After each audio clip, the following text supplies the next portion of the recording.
আপনি জানেন না আমাদের পাওয়ার কতটা, ঠিক আছে? আমি আমি থাকার জন্য আসিনি, এই দুটো বাচ্চা এরকম ভাবে পড়ে থাকবে কেন? অন্যায় কি জন্য করবেন?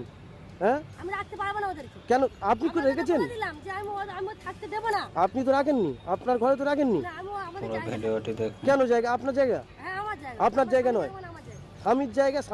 স্বামীর আগের পক্ষে মেয়ে তো এই দুটো। আগের পক্ষে আমি চাই, ওর মা নেই মানে ওদের কোনো অধিকার নেই। কি অধিকার নেই? আপনি আপনার গাছ জুড়ে যাই হবে তাই হবে?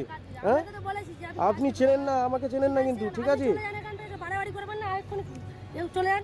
আপনি কি করবেন? আমাকে মারবেন নাকি? আপনি হুঁড়ছেন? চলে যান, চলে যান, চলে আমি যাব না, আপনি কি করবেন? মারতে মারবো। আপনি আমাকে বাড়াবাড়ি এসে আমার অসম্মান করছেন কি জন্য? আমার সম্মানে কাজ করছেন তো আপনি। অসম্মান করছেন মানে আপনার কি অধিকার দিয়েছে আমাকে অসম্মান করার? এই দুটো বাচ্চাকে কে টর্চার করার অধিকার দিয়েছে আপনার? ওর মা নেই, টর্চার করে আমি ওর থাকতে দেবো না। কেন থাকতে দেবেন না? অধিকার আছে। এর বাবার পারমিশন নিয়েছেন? এর বাবার নাম